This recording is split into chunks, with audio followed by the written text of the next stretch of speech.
Eh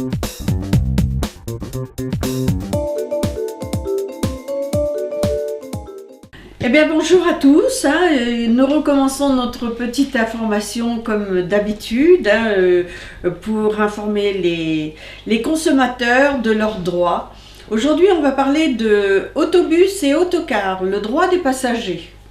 Alors le droit des passagers c'est régi par une réglementation européenne. Pour les services de longue distance de plus de 250 km, eh bien, en cas d'annulation ou d'un retard de plus de 90 minutes, dans le cas d'un voyage de 3 heures ou plus, une aide appropriée, par exemple des collations, des repas et jusqu'à 2 nuits d'hébergement à l'hôtel.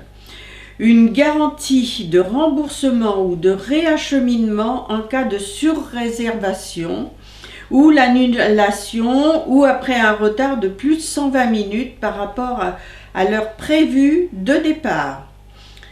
Une indemnisation de 50% du prix du billet à la suite d'un retard de plus de 120 minutes par rapport à l'heure prévue du départ. En cas d'annulation du voyage et si le transporteur ne propose aux passagers ni réacheminement ni remboursement.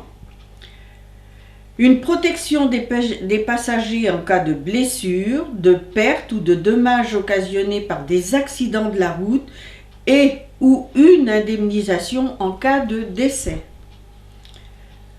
Une assistance spécifique gratuite pour les personnes handicapées et les personnes à mobilité réduite dans les stations et à bord des autobus et autocars et si nécessaire, la gratuité du transport pour les accompagnants. Alors pour une distance inférieure à 250 km, là on parlait pour une distance de plus de 250 km. Là on va parler maintenant inférieure à 250 km. La non-discrimination fondée sur la nationalité en ce qui concerne les conditions contractuelles et les tarifs appliqués aux passagers. Le traitement non discriminatoire des personnes handicapées et des personnes à mobilité réduite, ainsi qu'un dédommagement financier en cas de perte ou de dégradation de leur équipement de mobilité.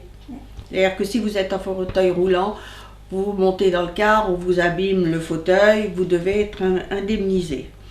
Des règles minimales relatives aux informations sur les voyages pour tous les passagers avant et pendant leur voyage, ainsi que des informations générales sur leurs droits dans les terminaux et en ligne. Un mécanisme de traitement des plaintes instauré par les transporteurs et est accessible à tous les passagers. Des organismes nationaux indépendants dans chaque pays de l'Union chargés d'appliquer le règlement et, le cas échéant, d'imposer des sanctions. Alors, pareil, si vous avez besoin de plus de renseignements, ASECO tient à votre disposition les documents.